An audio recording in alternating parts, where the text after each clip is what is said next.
Ant-Man and the Wasp, Quantumania, is debuting worldwide on February 17th, 2023. So we thought we'll do a little review of the movie that started it all for this character, Ant-Man, that came out in 2015.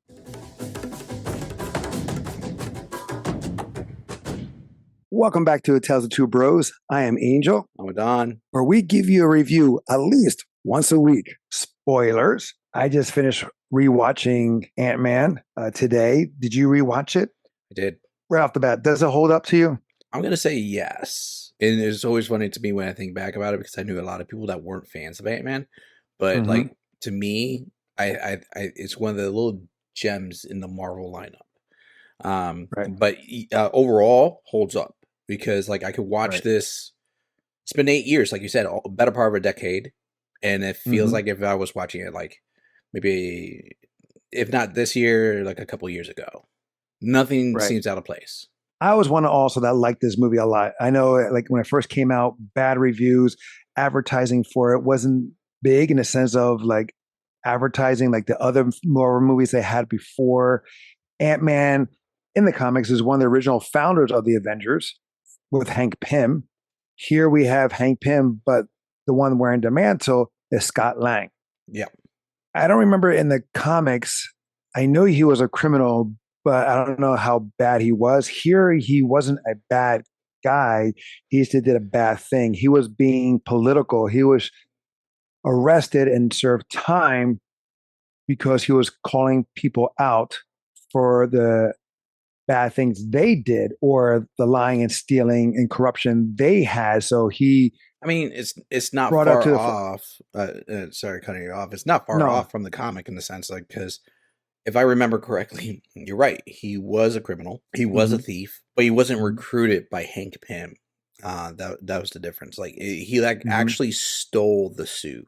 I think he stole the suit to help protect his daughter. Like a deal went bad. His daughter was in like in trouble, so he stole the suit. Or I might be mixing some stories. And that caught Hank Pym's attention. And then Hank Pym researched him, saw that he was also a smart guy. And then, that led to the whole thing. This movie is almost 2 hours long. It does its own thing. Since Ant-Man is new in the MCU, they do a backstory, or an origin story. But what I like about this, seeing it again, is it kind of goes into the Iron Man way of doing things in a sense of pace. It's like really fast. So there are some slow moments that need some stuff for us as the viewers to digest, to comprehend some stuff. But for the most part, overall, it has a really good pace. I agree. Yeah, you see him like he gets the suit. He goes for the training, just like Tony Stark did with him, like where he got his suit, goes through the training, trying to find out development of the Mach 2 and things of that nature. And then he does the good deed. Yeah. Where he, like again, Scott Lang was always doing the good deed, but he went through the wrong way about it and certain things. And again, when he meets Hank Pym, he's in desperate times. He just got fired from his Baskin-Robbins job because they found out that he was a criminal, and which I find it really bad. Like I think it's a bum rap when you have people who serve their time and do good and show that they're rehabilitated, if you will, or learn from the ways that they can't blend back into society because there's always had that stigma of being a criminal or being a felon. Which they tie that into like this one and the sequel, which we'll talk about later. It's brief, but it's very well like how that is a stigma, but it's a real thing that happens. In my opinion, certain felons, like, okay, if a person who was found guilty of pedophilia, then don't hire him as a school teacher or that works around with kids. If you deal with someone that was in a criminal of some kind of bank involvement, don't rehire him in a bank setting. That's what I'm saying. But if you're doing something that's totally different, why not? But that's my opinion. It also leads into like they have sprinkle of humor. And that was one of the jokes it was somewhat running where they go like, Baskin Robin always finds out. Right. That's which is led by the manager of the store. I liked how the movie started with Hank Pym. It's a period, back in the day, I think 1989, with Hank Pym, Howard Stark, Mm-hmm. Peggy, and this other guy that later gets punched in the face by Hank. It goes to, in the sense of, back to finding the answer to the super soldier serum. Yeah. Steve Reeves, not Steve. I mean, the super soldier serum is like the, what was it, like the MacGuffin? What's the plot point of every story? Like, there's a term for that. I don't know. But I'm sorry, Steve Rogers. Like, I don't know why Steve I call him Rogers. another. Yeah, Cap. but no, I'm just saying we had that with Incredible Hulk with Ed Norton. We had that with, well, Iron Man's another derivative in that sense. Well, it was, even though it was by accident, but the military wanted it in Iron Man 2. Mm-hmm. Even, Go well, ahead. that's what I'm saying. Even in the comics, that's the constant. Like, most superheroes are some form or derivative inspired or created because either A, they were inspired by the whole Captain America thing, or they were trying to duplicate the Captain America thing. Like the Sentry, you mentioned, like in the comics, or Captain America and Falcon and the Winter Soldier, the show, the whole group that got the serum. That was because they were trying to duplicate the Captain America formula. So like 90% of the superheroes in comics and Mm-hmm. in the MCU are basically knockoff copies of Captain America. When you think about it, Black Widow, she was Mm-hmm. her program was developed to counteract the Captain America, as well as Red Guardian, her Mm-hmm. pseudo Well, father. definitely Red Guardian. Exactly, What? What? The who? pseudo captain, pseudo Oh, father. right. But so yeah, that's exactly. I'm just agreeing with you in the long term, Mm-hmm. long explanation. Jeez. Yeah. Well, I mean, that's what's cool about it, and you see that his pin particles were messed with and stuff like that. So he retires, blah blah blah. But anyway, but I like that it set a tone, it set a premise. It's like you get a feel right in the beginning of what's happening, in the sense of who this character is of Hank Pym, that we, us as fans, know who he is. So we got who this is. So now we know that the main star is not Hank Pym, but will be Scott Lang, the one who takes the mantle after him. Like you said, yeah, the comedy is good. You have a nice balance, in my opinion, a nice balance of drama, comedy, and you also have drive, Yes. because you have Scott Lang, who is trying to go in a straight and narrow, but also trying to be a good father figure to his daughter, Mm-hmm. Casey, who later we find out, or come to find out, especially in Ant-Man and the Wasp, Quantumania, she's going to be Stature. Is it Stature? Yeah, it's the one that grows to, yeah. Anyway, and she's part of the Young Avengers, which is also what we've seen in other movies or MCU Franchises. shows. Yeah, well, it's going to be another, I think they're developing or leading to a Young Avengers show or film itself. Yeah, that's the rumor. Here also, it's not just about the main character, or the main, I guess, two or three, with Hank, Scott, and I can't remember the girl's name right now. Hope. Hope, thank you. Yes, Hope, because in the comics, Janet was the Wasp. Yes. She was the main one, Janet Van Dyne. But here she's gone. In this film, she died, and Hope doesn't become the Wasp, but it is implied in the end credit scene. In one of them, there's two end credit scenes, and this is one of them. Technically, in this film, she is not the Wasp. Right. Like you said, like in the end credit scene, it's implied that she will become the Wasp. It's the side characters that also make this movie. Oh, gems. Oh, they're awesome. As Michael Douglas' character or Hank Pym says, the wombats.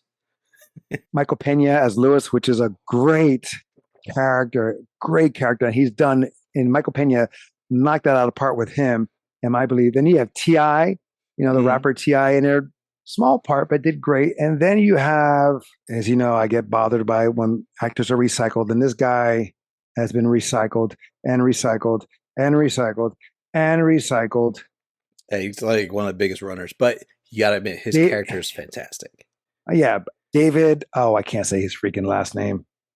Dasmalchellan. I am sorry for killing your last name. But he's in.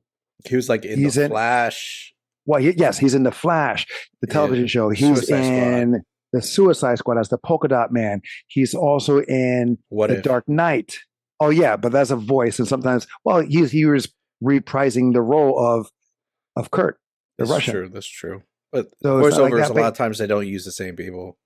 that's true too. But I'm saying this is one guy who's been like, I mean, if he's a geek nerd, I mean, he's been living his dream life of playing all these characters, going back and forth in the Marvel and DCU. He's probably been in The Boys. I'm not going to check, but he's probably in that, or he's probably in whatever, So this guy's been all over the place.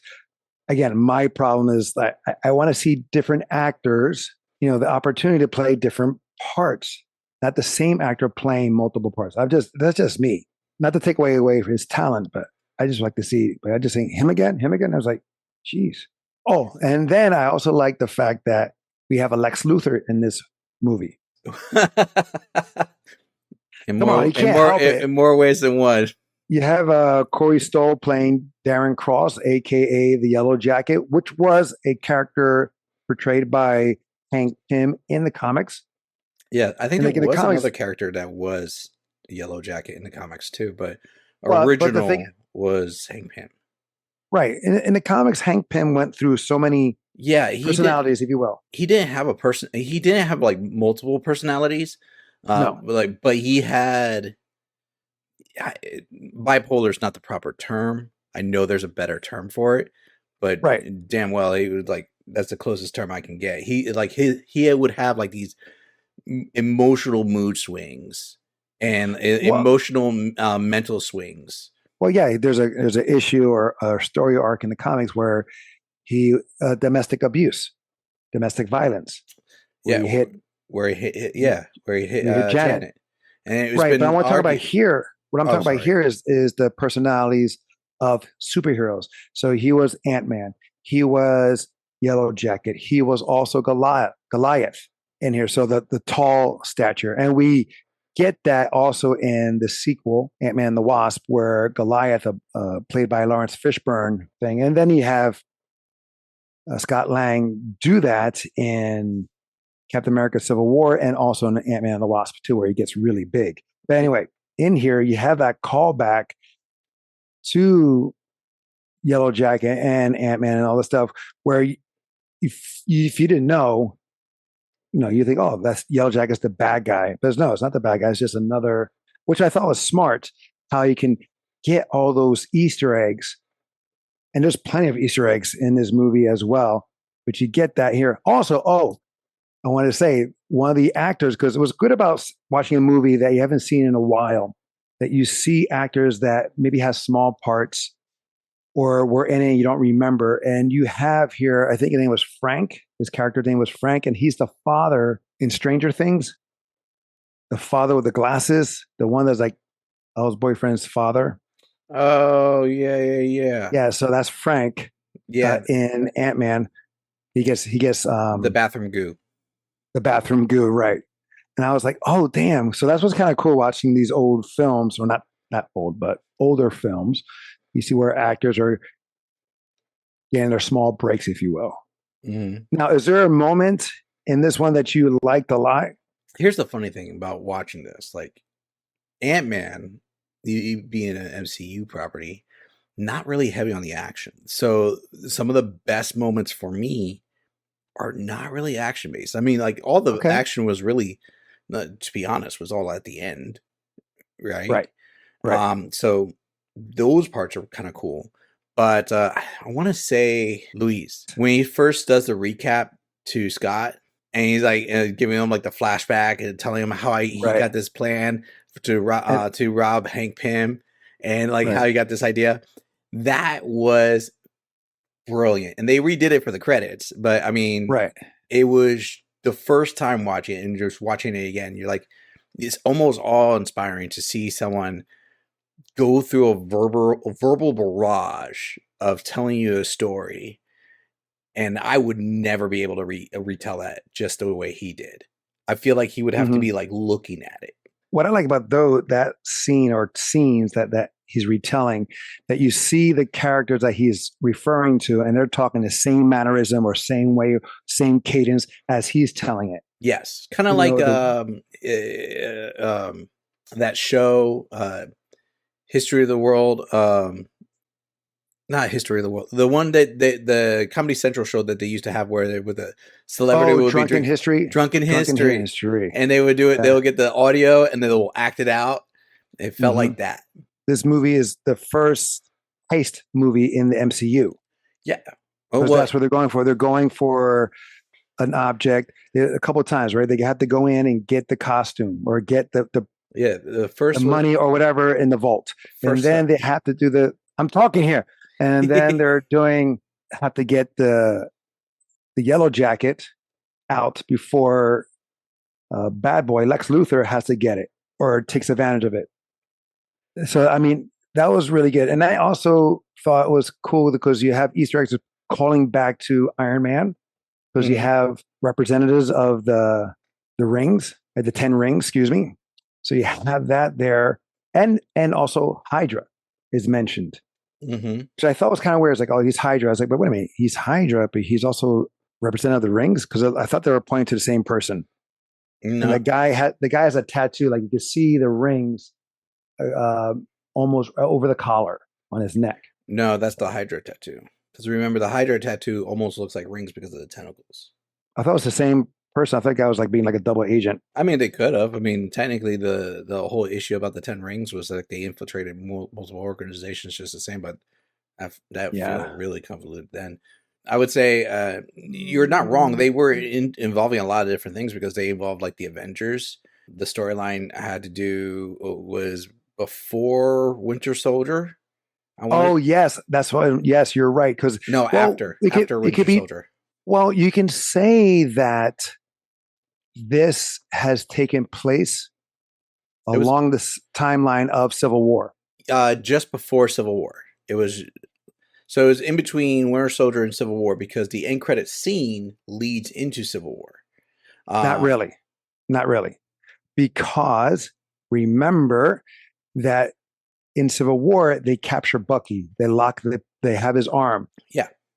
Right? That happens in the middle of Civil War. It doesn't happen in the beginning. It happens in the middle. So all the events that has happened leads up to that. And you see that, I know a guy, right? I know a guy. That's what Sam says to Steve. And then the first end credit, we see him asking the journalist, I'm looking for someone who can shrink.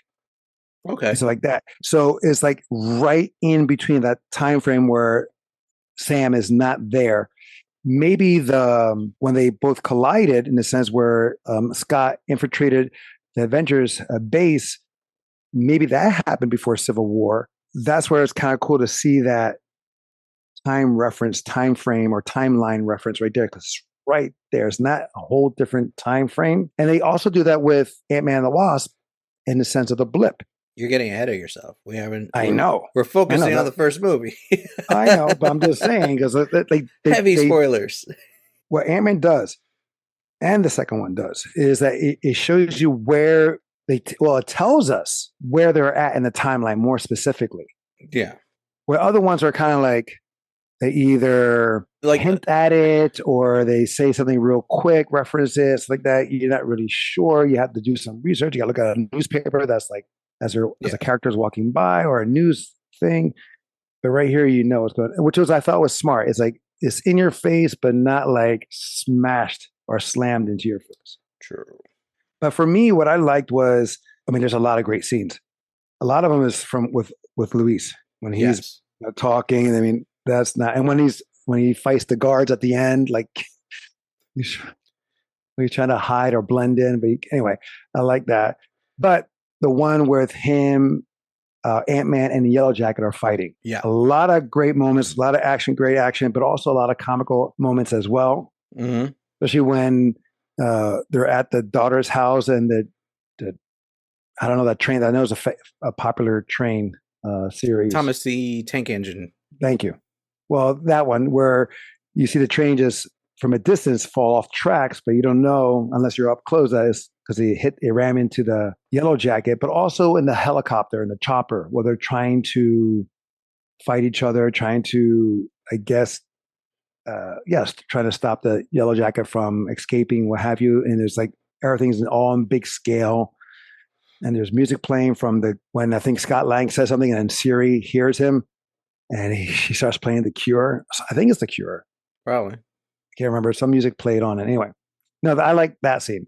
But for the most part, I mean, it's the side characters that do it for me. It's Luis, it's Dave, it's Kurt. That's the Three Stooges, if you will, of the MCU. I would say what the strongest part is the chemistry between the actors. And yes. so the Wombats or Three Stooges, as you would, they had great chemistry amongst each other. Mm-hmm. Even Michael Douglas with Hope. No, why am I forgetting his name now? Scott Lang. Paul Rudd. Paul Rudd. Those two had great chemistry. I think they got along very well. Like how they interacted with each other. Well, I had to say with like Paul Rudd was being Paul Rudd. Which he's good at. Opinion. It's great, and like Robert Downey Jr. for Iron Man was pretty much playing himself in a way that's very confident, very comfortable in that role. And you see here, Paul Rudd is being very comfortable in his role. You've seen him play somewhat like the snarky with the sly jokes coming in. You've seen him in multiple roles or multiple films, so it wasn't like a far reach for him. But it worked for it because you have a guy who's thrown into a world he has no business being in. True. But then he does, he excels in it. I'm going to see right now, Rotten Tomatoes. Let's see. How much you want to bet it got lower scores than we thought? Well, I mean, on IMDb is ranked 7.3 out of 10. On a Metascore is 64. Rotten Tomatoes, the critic review is 83%. The audience score is 85%, which actually is not bad. Yeah, it's pretty close. But that's of today, meaning back then in 2015, I highly doubt that it was this rank. I think it was a lot lower. Yeah. I think it grew. Those ratings went up since then. Right.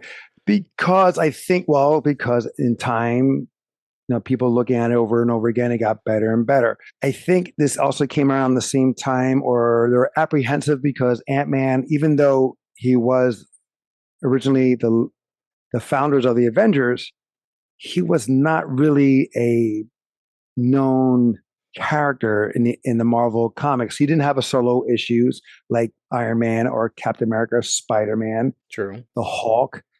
Pretty much every Avenger or founding Avengers pretty much had their own solo series, minus Hawkeye and Black Widow. Black Widow was with Daredevil before the Avengers, I believe. But anyway, he was not a well-known or well-established character pop culture-wise, right? Yes. So I think people are like, but as time goes on and then people have seen it and they're like, you know what, this is really a good movie. And it is a really good movie. Yeah. I'm with the score. I'm with the 80s. I will give it easily between 85 to 90. Probably 90 in my opinion. You know what? And I'll be right there too. And this is one of those movies that because everybody talks about, Marvel has a formula, Marvel sticks to the formula, which nothing wrong. They do well with their formula of how to produce a movie. But this movie diverged from that formula. We had we did have a climactic battle scene at the end with the big bad, and there was a lot of CGI in it, but it was like we could follow it. It wasn't something we couldn't follow for the most part. It was focused more on the heist storyline than it was on the, we have a big bad, we need to fight in battle. The big bad battle came as a byproduct of a heist that went bad. Correct. And talking about the CGI, in comparison to Black Panther in the final scene, that was heavy CGI and it was noticeable. Here was heavy CGI, but it was not noticeable in my opinion. True. It didn't look stiff. You could see them. Right. But the movements were fluid. The movements were smooth and it wasn't over the top, even though it could have been. True. And it would have been all right if it was, because of that world that we were introduced here in the Ant-Man movie. But I have to say also, Yellow Jacket's death scene is pretty up there on grotesque. Oh yeah. His joints, his bones breaking, and he's just shrinking into a ball. It kind of reminded me of, even though this came out before, but it kind of reminded me of Infinity War, where that monster is in, where they're trying to, Peter, Doctor Strange, and not the monster. It was the character that could teleport stuff. Oh, he got ejected into space. Yeah, I know. Right, but the way like he gets suctioned through, but also Call that happens. Obsidian. Right, but also in the Aliens movie, is it Aliens? Alien 4. Not Aliens. Alien 4. Thank you. Where the same thing, right? Where the aliens getting sucked through, and it's just like, and it's getting smaller and smaller to fit through that hole to go into space. So that's a horror movement or horror moment. Excuse me. I mean, because you don't see any blood or anything like that, it's passable. But knowing and hearing and letting your imagination run with it is a horrifying moment. Yeah. That makes me think Yellow Jacket's character throughout the entire battle, which there was like a moment of a gap between the fights. He got pretty much worked over a lot. Like he got tossed. He fell out from the helicopter. Granted, so did Scott. But then he got tossed into the bug zapper. And not only was tossed into the bug zapper, you could see like he was stuck there, and then he was being electrocuted. Like, and you could tell, alive. To come back, resurrected. But understand this too: he doesn't have any experience. Oh no, he just put on the costume and went for it. Where Scott had some experience. So for him in the real world, if you will, he did great considering he just learn how to adapt to the shrinking and the growing, all that stuff, and using the costume. No, I mean, that's a perfect call out for that one scene with the train. So like when the railroad train, he's not perceiving the difference of his abilities and size, like how Scott's can lift the blocks and toss them like it's nothing. And the first time he's on the track, he sees the Thomas the Tank Engine running at him. And he's like, he takes that pose, and you just see the tank just like toss over him, and that's when he starts to realize he's like, "Oh, I can lift these things and toss these things like they're nothing," and like so he's learning as he's fighting. Yes, is he getting worked over? Horribly so. He's definitely learning. So, like, the movie did have a lot of great small moments that build up to be a greater moment. That the overall fight scenes that happen at the end, I think were that. Like there were smaller moments in the fights that just built up. Yeah, it led up. It wasn't like you said, not that much action. It led up to it, and it's showing that the action supported the story. It wasn't just action for the sake of action. Yeah, like we've gotten from other movies like Thor or even Captain America or stuff like that, where it's just let's just have action just because. Yeah, I totally agree. So I mean. Yeah, I think this is, and I say it again, I'll say it again. I think this is a good movie. This is definitely worth to own and put in your Marvel MCU library. Even though we are going to review Ant-Man and the Wasp, I kind of like Ant-Man and the Wasp a little bit better in certain aspects. But as a origin movie, this is awesome. I agree. Okay, guys, have you seen Ant-Man? Does it hold up to you, or do you think it's past its time? Or do you think it's past its due? Let us know in the comments. Now, also, if you have a movie for us to review, please email us at talesoftvbros@gmail.com. Until next time, we'll be the next time. I'm Angel. I'm Adan. Love you, bro. Love you, bro.